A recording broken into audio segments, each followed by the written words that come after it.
Hello, and welcome to Of the People. I'm Robert Chernin, And I'm Ericka Redic. and we are back for yet another episode of news, politics, and Ericka, our large dose of irreverence. Massive How dose. are you? I'm doing okay. I'm doing okay. Just okay? I would be doing better if our elected officials didn't seem to have it out for destroying everything that is good about our country. Well, that's starting on an optimistic note. Okay. I sometimes I go, you can't believe that. You cannot hold these two beliefs simultaneously because they contradict one another. And Okay. yet they do. And yet they do. Yet they Well, do. look, these are challenging times, and look, there's so much going on in the news. You and I obviously talked before these shows, and I mean, we could make this show 3 hours, 5 hours. There's certainly enough to talk about. But look, I want to focus. Let's start with my favorite topic, although I won't talk about The Hobbit, at least not yet. You mean your Growing girlfriend? up, to me, the three most important things, at least as far as my parents were concerned, were education. Oh, and did I mention education, right? So this week, the House of Representatives passes the Parents' Bill of Rights, barely passes 5 votes, and obviously, without surprise, 0 Democratic votes in support of this bill. Now, to frame this, let's be clear, it's not going to pass the Senate. It's not going to pass, the president, if it did pass the Senate in some compromise, the president's not going to sign it anyway. Right. But I find it incredulous that the core of the bill basically says that parents have a right to know what their kids are being taught. And if they're being proselytized, they have a right to know about, if there's any sexual, puberty blocker, gender issues, and if they come out. So, I mean, talk to me, because I know it's a hot button for you. And I roll my eyes sometimes at the fact that ideology really trumps common sense. And look, the truth is, if you're a parent, and I'm a parent, when my kids were growing up before their age of majority, I'm responsible for them. I'm responsible for them economically. I'm responsible for them morally. That's right. And these guys think that, well, the smart teachers, because they have degrees, are the ones who should determine what your kids learn, which is total bullshit.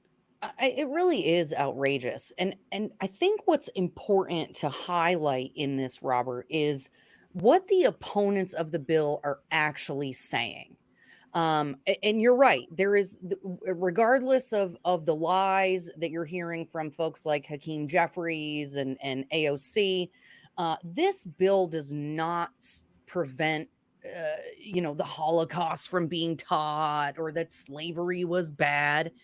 It really just says that, if the child is questioning their gender, if there's violence happening at the school, the parents have the right to know. The parents have the right to see what books are in the library. So the opponents are saying parents don't have a right to know if their kids are being transitioned to a different gender. They don't have a right to know what is being taught in the classroom. These folks, including some Republicans, are saying that you, the parent, don't know what's best for your children. And and I think it's a really kind of sick perversion of the notion of it takes a village, right? We've heard that Oh, you're expression not over going the to bring up the Hillary Rodham Clinton takes a village thing, are you? but well, this is the Really? thing, Robert. It sounds good when you think about it, right? No, it doesn't. We Wait, want wait, to wait, work wait. Erica, together as a community. Erica, it doesn't sound good. No, It takes a nothing vil- about it it. takes a it takes a village. Look, let's be clear. It takes Community is part of the common values of this country, at least when it was founded, perhaps not now. Correct. But what the Democrats do is they take a concept like community, being part of a community, a fabric of a community, looking out for your neighbor, for your fellow neighbor. That's one of the things this country was founded on. But they take it and they invert it. They change the definition of it, because they definitely play definitional politics, right? Hmm. The whole Yeah. concept of racism, they've redefined, to mean exactly the opposite of what Right. real racism is, Well, right? yeah, But and I wait, think but it's back to, okay. so we changed it. It's not about a village. It's about community. So it doesn't take a village to raise a child. It takes two parents to raise Well, a child in a well, family structure, agree. informed based on what they're being taught at school, in theory, in partnership with the teachers. But to exclude the parents from knowing what's being taught in, let's be honest, they're not public schools, they're government schools, right? Mhm. Because the government establishes the curriculum. The Right. government But the establishes thing is, the homework. I want to go back to this idea of community though before we skip on to that, because I do Sure. think it takes a village to raise a child.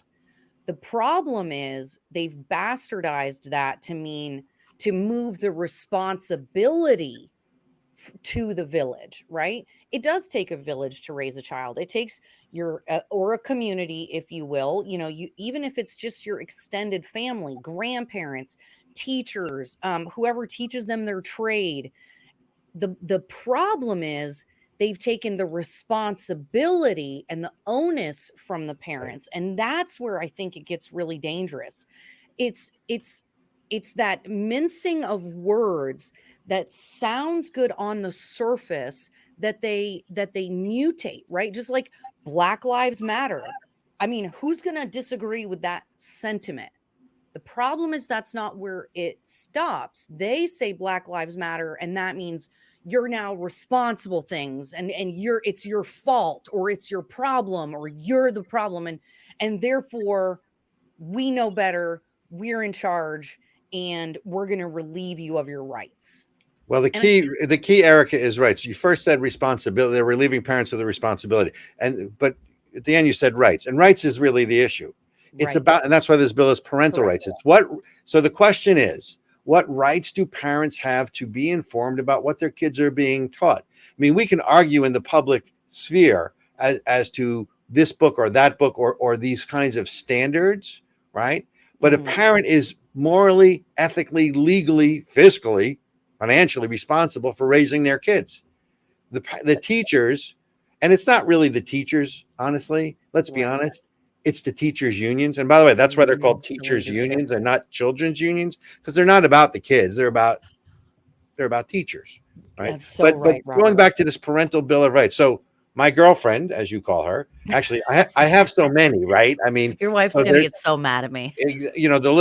my little Hobbit girlfriend, and then the other one, which is AOC, Miss. Everyone who criticizes me wants to sleep with me, called the Parent Bill of Rights fascist. And if you'll indulge me, if you're on radio, you can't see this, but I am putting on my glasses. Here's the definition of fascism. Um, Full caveat that it's Merriam-Webster. It's not Funkin' Wagnall as it should be. Mm, So fascism is a movement that exalts nation and race above the individual, stands mm, for centralized autocratic government. That sounds democratic. Headed by a dictatorial leader. Sounds democratic. Severe economic and social regimentation. Sounds wokeness and democratic. And forcible suppression of the opposition.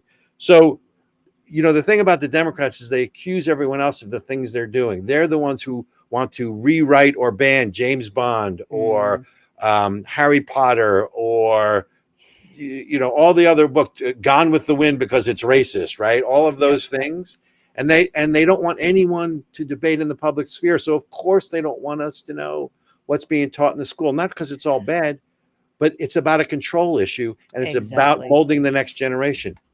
Well, and here's my question, Miss Alexandria Ocasio-Cortez. Her No, statement, AOC, come on, be cool. AOC, AOC. AOC, AOC. This Republican bill is asking the government to force the outing of LGBT people before they're ready, and then calling that fascism. Well, who are these children getting outed to? Because what she's saying is it's okay for them to be out to their teachers and their classmates and the administration and everybody else at the school, but it's not okay for them to be out to their parents. So what she's actually saying is we need to actively hide the truth about about children from their parents. Right. Well, is this not related to the abortion debate? They don't want to tell, if a 13-year-old has to, wants to get an abortion, they don't have to tell the parents. If a 8-year-old wants to transition from a man to a woman or a boy to a girl or a girl to a boy, they don't have to tell the parents. It's part of the same thing. It's once you get down that slippery slope. I mean, look, the thing I have a hard time with is this whole hypocrisy. And there's so many levels to this. Yeah. So if an 8-year-old can make a decision to take puberty blockers, right, to change their gender, because it's their decision, because they have maturity enough, they have presence enough to do this. That's right. Let's go to the student loan debacle.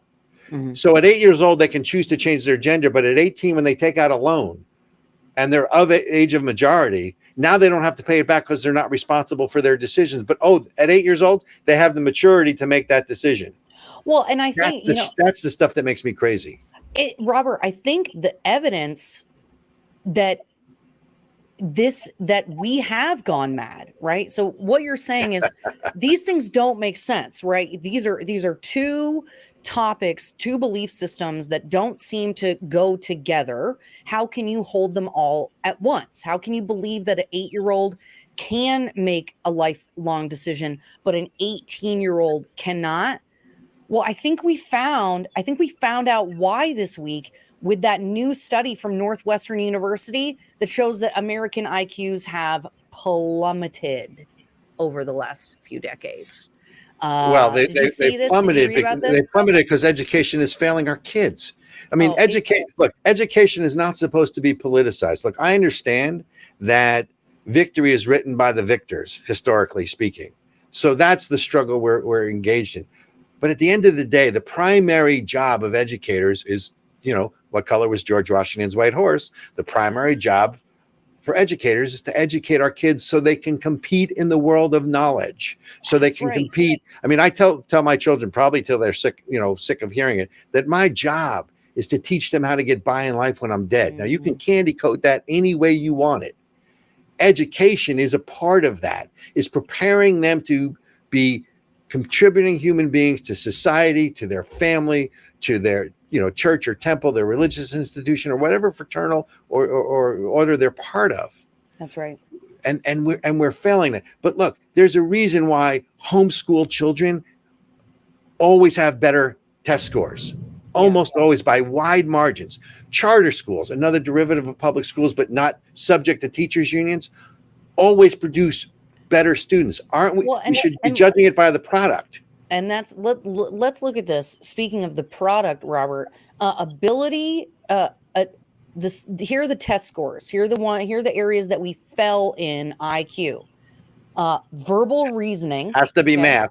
Has to be math. Math is on here too. Verbal reasoning, which is logic and vocabulary. Matrix reasoning, which is visual problem solving and analogies. And then letter and number series, which is math and computation. The most important metrics for whether or not the United States is going to be able to compete on a world market, we're failing in, but our elected officials and the teachers unions are focused on sex and gender and abortion and all of this other nonsense that doesn't equate to happiness, fulfillment, or success. Well, so wait a minute. The part that I love in all of this is we've dumbed down the process. So rather than, again, when you go away from a meritocracy, right? Yeah. You want the best of the best. And you know me. I mean, I don't have a racist bone in my body. I don't care if you're black, you're white, you're fat, you're thin, you're white, I don't care. I want the best person for the best job. That's it. Very simple. I don't care about anything else.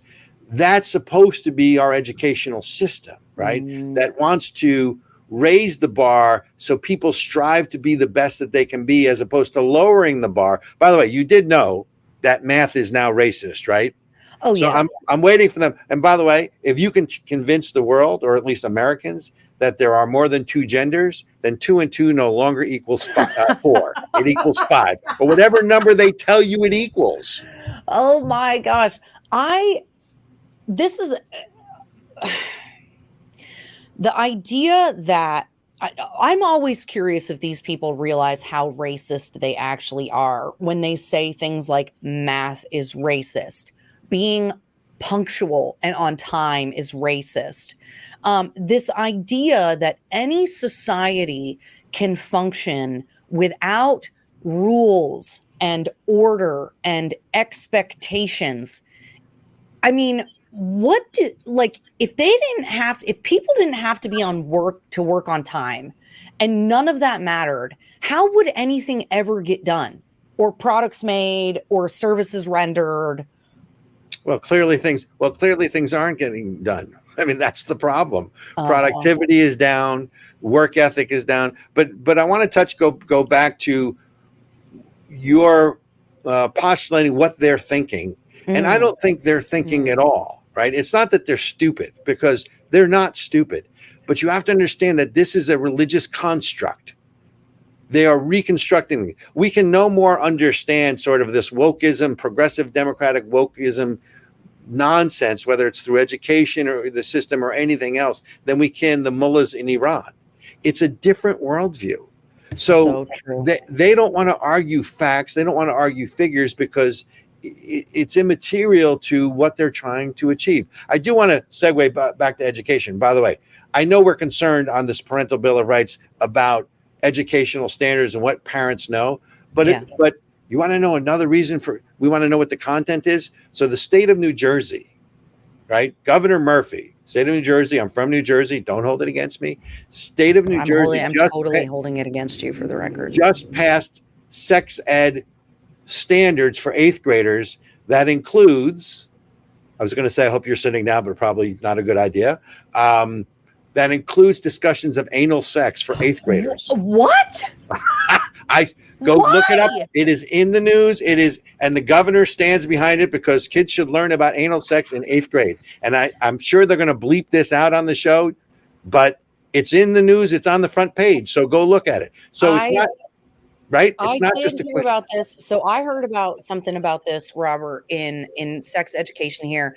And I don't know if you guys can hear it, but the new fighter jets we have here in Vermont, the F-35, they're going over right now. So if you can hear them in the background, I don't hear them, but it's nice to know they're protecting the northern border. That's right. But oh my God, Joe Biden solved the border crisis. Oh, okay. We got we have something like a 4,000-fold increase in border crossings here in Vermont. But there's no crisis at the border. No crisis at the border. Robert, I lost my train of thought. What the heck were we talking about before that? Well, before anal sex or afterwards? Oh, that was it. Lord help us. Okay. But wait a minute. I found out. Go ahead. Sorry. In Vermont that anal sex was added, and we are going to have to find out. We might have to bleep this for the radio program. It's on the front page of the newspaper. Wait. It's on the front page of the newspaper. How can we bleep it out? It's okay. It's okay on the front page of the New York Times or any other publications like Washington Post or the Star Ledger in New Jersey. It's okay on the front page there, but we're going to bleep this out? I don't know. We're going to have to find out.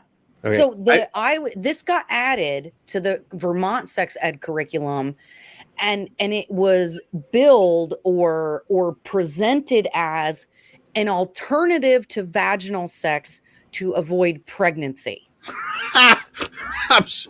Okay. I'm not even kidding you, Robert. I mean, this just goes to prove to you how mental these people are.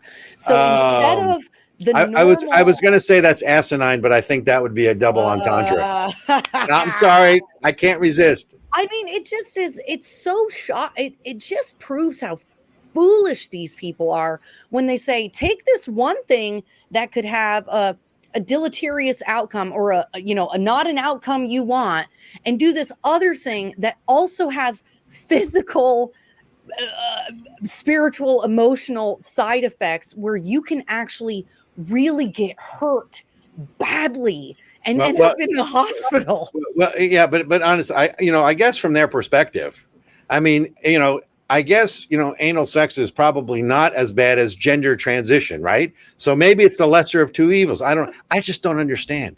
I mean, there are things that are age appropriate. You can't. So wait, let me see if I got this straight. You can't drink alcohol till you're 18 or 21 in some states, but you can change your sex in 8th grade. You can't get draft. You can't enlist in the Army. There's no draft. You can't enlist in the Army until you're 18, but you can have anal sex in 8th grade. I'm sorry. Yes. I don't get it. But Robert, I need you to figure it out, okay? I need you to put the pieces together for me and help everybody else listening, because right, it's the crazy. world according to Robert. So look, we got to go to station break, but before we do, I want to say to our listeners, if you're in New Hampshire, March 30th, New Hampshire has a parental bill of rights to be voted on. It is SB 272. If you're listening, vote, make your voices heard, send in a petition. New Hampshire needs a parental bill of rights, and I think it'll pass, hopefully. All And right. folks, you're listening to Of the People with Robert Chernin And Ericka Redic. And we're going to be right back. Welcome back to Of the People. I'm Robert Chernin. And I'm Ericka Redic. And we are back. Well, that was certainly a spirited discussion at the end of last section. Well, it's always a good time talking about sex, right? Hopefully that's some good salacious material for our listeners, for our viewers. But I want to talk about a different kind of sex. Is this alternative sex? It's really gender. Biology. That's not way to lead me on. That's not sex, that's gender. You're right. It is not as sexy as what they're teaching our children in elementary school, but I am really, really excited because this last week the World Athletics Council decided that sounds impressive. Biological men, transgender women, folks who believe that they're women who were born as males are not going to be allowed to compete against women in track and field events this year. So far, so good. This is what I have to say. Finally, reality has caught up with at least one sport that people are participating in. And, but you know what, Robert? No surprise, folks like NPR and the liberal media are arguing against this, saying there's no science to back up this decision. I saw that, and they're not arguing. There is a single scientist that they are quoting, right, in that echo chamber that says that there are no biological differences. Every other study that's out there says that there is. And let's be honest, empirically, anyone who's objective knows that a man's physiognomy competing in women's sports has an advantage most of the time. That's right. Just ridiculous. And that's right, Robert. And the thing that is the most striking, right? One of the themes we've been talking about today is how outlandish these belief systems are and how they don't follow logic or reason. Because it's a new religion. Correct. And so there are rules against doping in athletics. Every major sports, whether it's soccer, boxing, track and field, you're not allowed to take performance enhancing drugs. And what's so fascinating to me is as a woman, if I compete in track and field and I take testosterone, that means it's a banned subject. It's a banned substance. That's right. It's a banned substance. Right. But I, as a man, can claim to be a woman, join women's athletics, and have higher testosterone than I would if I were doping. And that's allowed. Well, the problem, Ericka, with you is you're being logical. And this is not about logic or facts. This is about, you can't do that. It's about feelings, emotions. It's about feelings. You've hurt my feelings. Right. Look, I have a better question. Well, that's a good point, but I have a better question for you. Why is it that you only see transgendered women, meaning men who transgender into a woman, probably don't get their private parts cut off, by the way, from what I'm told. Most of them keep them, although I haven't done a statistical study. Right? Yeah. Why is it that men who transition, is that the word? Yeah, transition to women compete in women's sports, but you never see a woman who transitions to a man, and there are a fair number of those from what the numbers I've seen, they never compete in men's sports. It's because it's not real, because even if we do dope, even if women do start taking testosterone to transition to appear more like a man, we still will never have the body mass, the muscle strength, the bone density to actually compete. I loved this. I think I'm trying to remember what show she was on. Serena Williams even said as much. You know, arguably the best female athlete of all time, or some of the top female athletes. Certainly the best female tennis player of all time, for right? sure. Okay, for sure. Sure. And top women athletes of all time, somewhere up there. Even she said, I can't compete against a man. She literally said, it's not the same sport. They're faster, they're stronger, etc.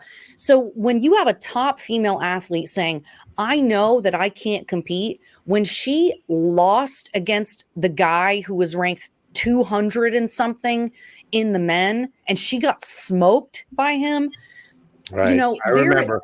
There is a reality to biology that no matter how much we care about people's feelings, and no matter how much we care about equality or equity or whatever, that we cannot overcome reality no matter how hard we try. Except if you redefine it, which is what they're doing. They're not trying to overcome reality. They're redefining it. They're making it mean something different.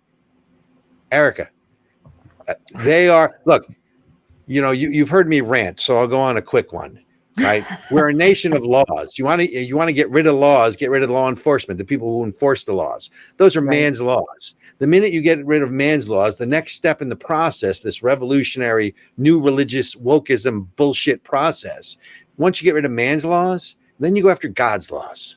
Right. And so therefore you have to break down the gender. So there aren't any two sexes.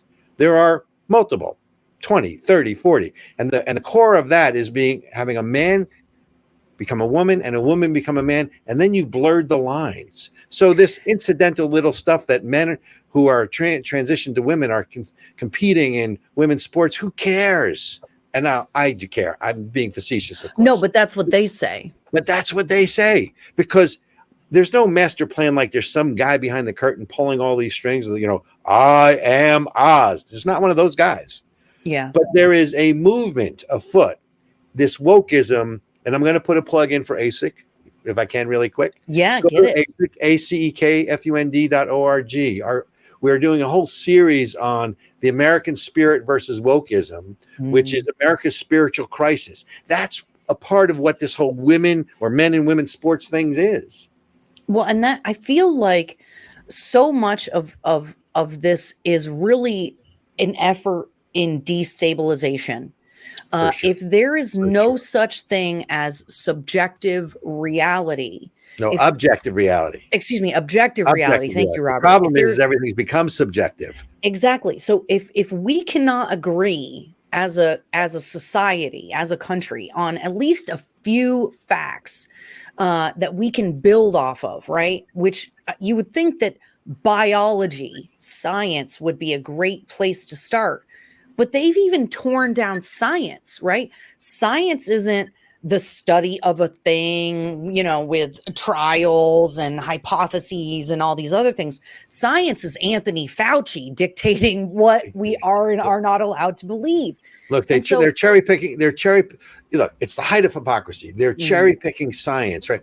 Follow the science, except when the science doesn't support our position. Because now we know during COVID, and you brought up, you know, Dr. Fauci, another one of my favorites. Can't be my girlfriend though. I guess if I transition though, then he could be my boyfriend. But can't. Well, I don't know. I'm not getting. You could just identify as a woman and then call him your boyfriend. Because apparently fluidity is a thing. Actually, I want to identify. Actually, the truth is, I want to identify as a Black San Franciscoan of like 4 generations, so I can get some of that reparations money they're going to be paying everybody.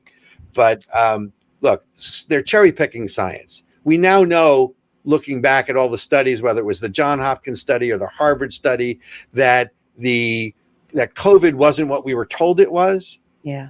right? And that the vaccines are something other than what we were told they are. And their effectiveness are not what we were told. But at the time, A, we were told follow the science, which clearly didn't support what they were saying. And B, here's the other issue, is they suppressed other science that they did, or other results that disagreed or didn't agree with their public narrative that transgressed their agenda, because you transgress a faith. This is all about faith, and they will. And last segment, we were talking about Parents' Bill of Rights. It's the same theme. It really feels so much like religious zealotness. Zealotness? Is that a word? Zealotry. Right? I guess zealotness. Zealotness sounds like, can I have a bowl of green zealotness, please? Sorry. Or is that that's gelatinous? Sorry. No, but you cannot question the belief. You cannot ask questions. Oh, I can. Wait. I can. No, but that in their ideology, even if you are a leftist who goes along with all of the other stuff that they say, if you have a question or oh my goodness, J.K. Rowling, right? She's a radical feminist, a radical leftist going along with all this stuff, saying Dumbledore's gay now, and we're writing people into being homosexual that weren't before, into children's novels, okay? Of course. And yet she's a TERF and she needs to be canceled because she says that there should be safe spaces for women.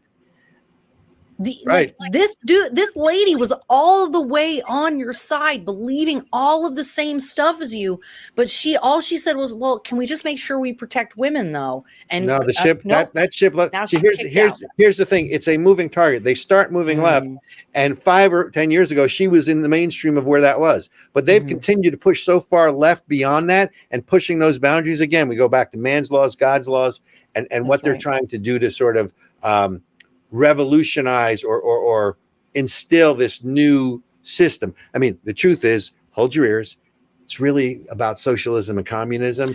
They call it democratic this or social, whatever it is, but that's what this is. So J.K. Rowling, Bill Maher, all these people who were pretty solidly left of center are now really right of the democratic norm. Right. Yeah. My sister, may she rest in peace, used to live in Berkeley, California. And, I'm the arch conservative. She used to introduce me as her token Republican brother. and she was hard left of center. We loved each other. I miss her every day. We had a healthy respect for each other. Yeah. But I said to her one day, I said, sis, I said, I know I'm the conservative here. I said, but out here in Berkeley, I said, you're the conservative. And she looked at me and sort of cocked her head and didn't quite understand what I was talking about. I said, think about it. I said, your politics, your position back east makes you hard left of center. Out here, you're on the conservative right fringe. She thought about it and started to roar with laughter because she understood it's the spectrum. So J.K. Rowling was mainstream Democrat over here until the center of the party moves so far left. Of course, she's going to be canceled. They're going to eat their young. That's right. Let them. You are so right, Robert. I think that that's right. Let them. You are so right, Robert. I think that I've heard that over and over from Democrats or recovered Democrats, as I know a few of them now. Sure. And I probably am one of those people. They say, I didn't leave the Democratic Party. I didn't leave the left. The left left me. I even know somebody, this is crazy, Robert. Okay. I know a young man who considers himself, he is a card carrying communist. Okay. He lives here in Burlington, card carrying communist. Where he belongs, I might add. We're going to get in a fight, Robert, but card carrying communist. Put him up. And he is over the gender nonsense. He refuses to put his pronouns in his signature at work, and he's like, "That's stupid. Men are men, women are women." And I'm like, "Okay, but you guys are all supposed to be on the same team." I thought this was the whole point, was that you guys are like socialists, you people. I'm not supposed to say guys because that's gendering, but You're y'all. sexist. We're going to be canceled because that was I know I'm sexist. so sexist, Robert. It's so true. So, by So the way, I have a question for before you finish that. Can a woman be a misogynist? sure. You sure about that? I can't figure it out. I mean, you know what? I actually don't. Maybe I don't know what the word misogyny means. All right, so Do you let's go have back to to be your. a man to be a misogynist? According to the new definitions, I suspect you do, Oh unless, my of course, God, there are you're getting me microaggressions. all. And then the question is, if a man transitions to a woman, can he still be a misogynist? But let's go back to your Oh, communist. Let's go back to your communist friend. oh my God. So how it's just, I think what's so fascinating to me is that there's so many people who believe in and go along with the wokeism and the shift towards communism, but they are present of mind enough to recognize that biology does exist, biology is real, and women should be protected. You know, these people have mothers and daughters and sisters, and so I think the good thing that we have to look forward to, Robert, is that this Okay, wait. ideology, There's something good to look for. I Thank you. think that I need this pep talk. Come on, I cheer me up. we're seeing them eat their own now. We're seeing this Not nearly fracturing. enough. Not nearly enough. Well, the more we can really, I think, highlight and focus how utterly reasonable we are and how absolutely off the wall they are, the more we're going to get people over to our side. You know what we really need? What we really need is a healthy argument. You need a healthy discussion. That's why they don't want to talk about it. Because look, wokeism is in the utopian tradition of fascism, of socialism, of Mm, communism, all of which history has repeatedly showed fails everywhere it's tried in its utopian form, because you that's always right. end up with China and a dictatorship, or sort of an oligarchy, right? Like we have, because it's all about either free individual freedom or state control. That's But right. the real issue is, this is an old religion made new, and all new religions are intolerant. And that's it. They're intolerant of any deviation in thought or ideology that doesn't comport or line up with this new religion. And, people used to criticize President Obama, and Lord knows there's so much to criticize about him. One of the things that I was, had to get people to try to understand is the reason he saw America the way he did is because he viewed America through the lens of a colonialist power, and therefore he saw Mm, America as a bad place. But at least if you understood how he saw things, you understood the unifying vision. It didn't make it right, and it's certainly not what I agree with. mm. Similarly, here with all this wokeist nonsense, if you understand and view it through the prism of a new religion, it all of a sudden makes sense. And all Well, of it makes sense. and Just understand you're fighting against a religion that's intolerant. speaking of colonialism and countries that are engaging in colonialism, Robert, let's go to break and come back and talk about China. That is a wonderful segue. And by the way, folks, that's Ericka telling me I'm talking too much, and we need to take a break and get some water. And so you can listen to our sponsors. We'll be right back. The politicians in Washington don't care about you. While they argue and bicker and do nothing, our country is falling apart. And our cherished freedoms, they're being stripped away, one right at a time. It's time to do something about it. The American Center for Education and Knowledge is fighting back to restore America. Join us in our fight to defend American exceptionalism and defend the Constitution. Go to acekfund.org to learn more. That's acekfund.org. Do it now. Hello, welcome back to Of the People, and I am Robert Chernin. And I'm Ericka Redic. And I am so glad you stayed with us. And even more importantly, Ericka, I'm glad you didn't run out last segment with your hair on fire, because that was quite a discussion. My hair, I think I can still smell it smoldering though. I managed to get it out before the third segment here. Well, other than that, I'm jealous that you have hair and I don't. I'm happy that it didn't go up in flames any more than it did, because there's nothing worse than having a singed scalp. Take it from the bald guy. So before we went to break, we were talking about colonialism and colonial powers. It is a good segue to China. I don't know if you saw, there was an article in the Wall Street Journal that said China is now really starting to act like a global power.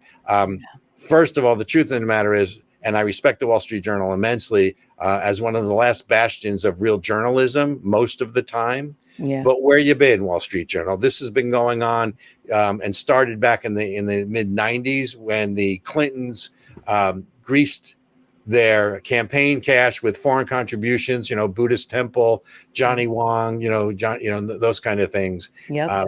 And then and in exchange for that, China was given access to the World Trade, WTO, which is what they really wanted, sort of the entrance into the League of Nations. That's right. Since then, China's been throwing around their money for years.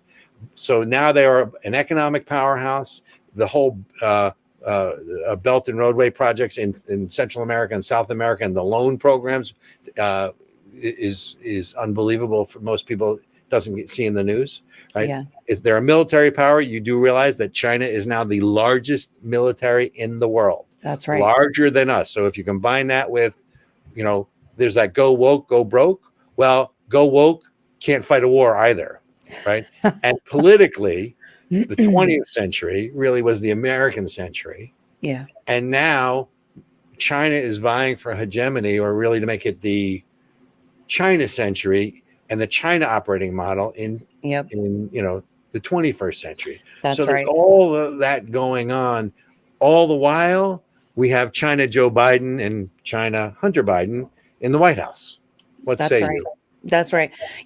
I think I always find it fascinating when our opponents politically talk about things as if the United States is somehow uniquely bad or uniquely a problem, right? They say we're a colonialist nation. Sounds pretty colonialist to me when we're looking at a country that has spent billions and billions of dollars on the Belt and Road Initiative in Africa, Latin America. They're printing money, they're giving it away, all for political favoritism, political favors, for the ability to spy, set up military bases, all of these things that I thought were bad for America to do. So why is it now okay for China to do, and we're not going to worry about the, let's say, less than above board dealings of our president with that nation? Well, that was diplomatic. Well, I defy you to give me one aspect of American society or one aspect now in the world that China does not have a hand in.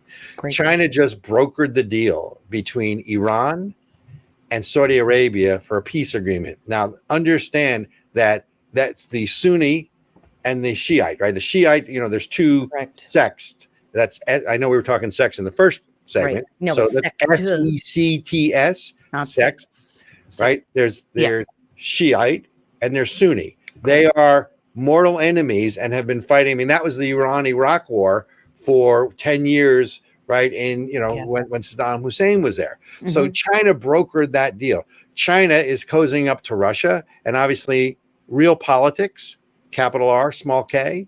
Mm-hmm. An enemy of my enemy is my friend. So China is now close to Russia. Now, they were certainly close after, in the 60s as well, because they're both communist nations. Right. And if you haven't seen the movie, The Original Manchurian Candidate, I suggest you see it. It's more appropriate today. It's the one with Frank Sinatra and Lawrence Harvey, not the new one. It's the old one, the first one.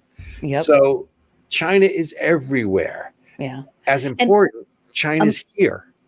And I'm especially concerned about these alliances being made on what kind of effect is that going to have, number one, on the US dollar and on currency markets generally.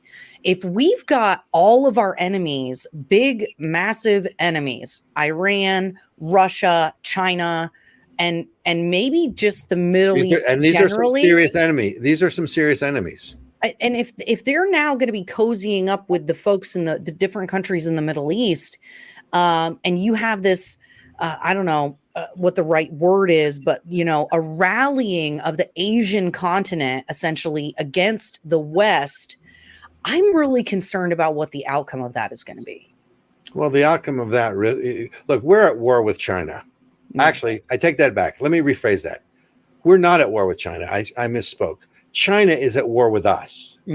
Part of the problem is we're not at war with China. Now, this started under Trump, and I give Trump credit because he really changed the narrative, because up until Trump as president, China was most favored nation. They still are. They have most favored nation trading status with us. But when you look at China buying up farmland around our military bases, the whole spy balloon or balloon gate that was going on, the investments in technology, China buying up our corporations, even going as far as to having these secretive police stations in some of our major cities to watch Chinese dissidents on U.S. soil, all unchallenged here. The Biden administration has taken some steps, marginal at this point, but look, follow the money. How much money did Hunter Biden get from China for doing what? We're not even talking Burisma and the Ukraine. That's a whole different conversation of graft, right? So the real question is, China is at war with us. Anyone who is objective will see that. And one of the next times we talk about China, I have a book I want to show everybody, because if you haven't read this one, it was written by a Chinese professor who was here visiting our universities in the 1980s and basically said, here's how China can defeat America within. It's not quite Mein Kampf, but it's pretty close.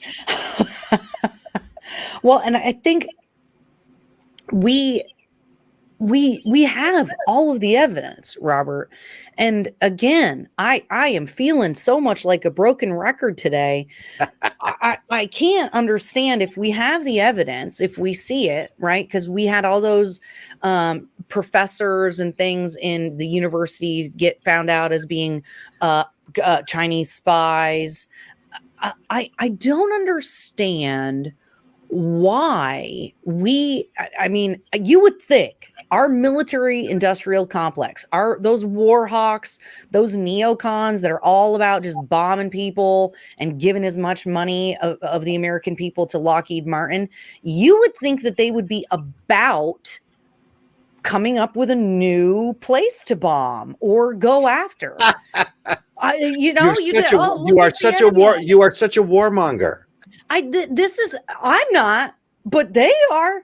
Why are we fighting a country that, like Russia, which was already damaged economically, already not doing great, already rejected on the world stage? By the way, we're not fighting Russia.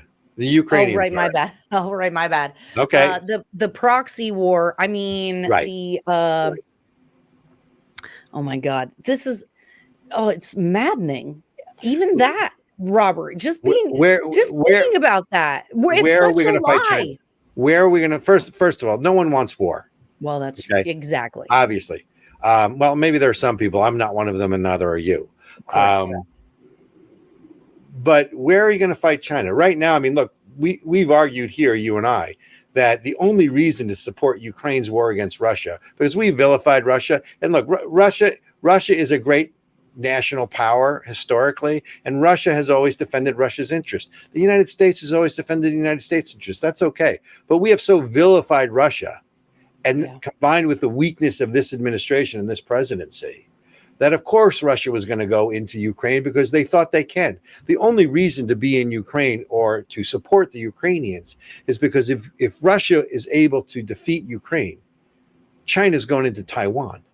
And we've already run drills. And if you folks search it on the internet, we've already done war games there, and we've already done simulations where if China invades Taiwan, I think the number was like 5 minutes or 11 minutes where we would lose. Yeah, right? Because where are you going to fight? Where are you going to fight China? And by the way, why should China go to war with us when they're winning the sort of global hegemonic battle? I mean, they're trying to replace the U.S. currency as the international currency. Right. If you remember, at the height of COVID, right, they went to the World Health Organization and tried to create this COVID passport that who was going to administer? China. Oh my right? God. They just got Honduras, right? Which was there are 14 countries that recognize the independence of the Taiwanese nation. There are now 13 because China lobbied Honduras Wow. to pull back their acknowledgement or their relations with Taiwan. Oh my God. So Look they're at this. trying to isolate Taiwan, and they're watching. The See this, key is they're at Rob, war with us Robert, economically.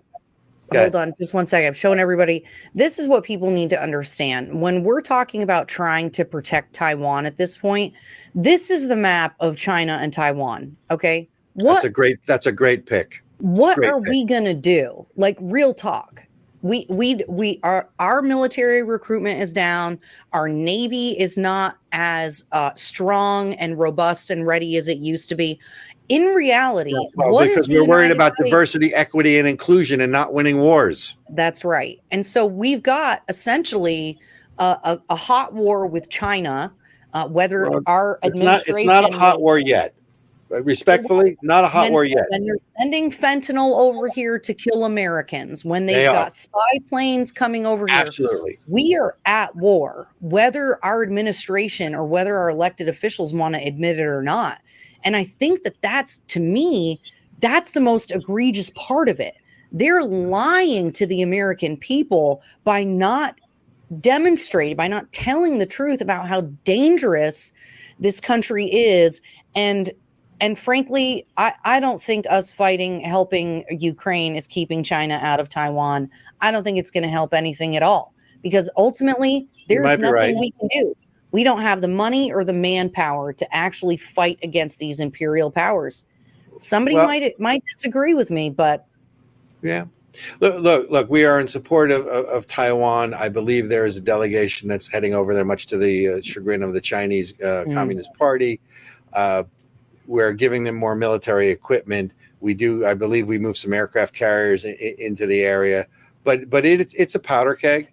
And, there's a reason that the NBA won't go against China, right? Because of all the money here. I mean, when you follow the money and the things that they've bought and the message controlling and the extermination of the Uyghurs, right? that's right. That no one's now talking about anymore. Even the Muslim countries are not speaking up about the genocide of the Uyghurs, who are Muslim in China.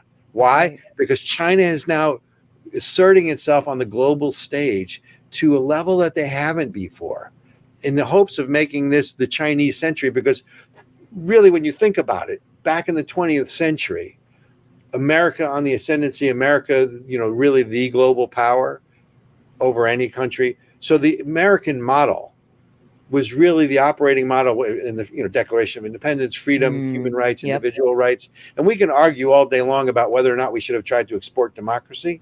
I'm one of those people who believes we should not.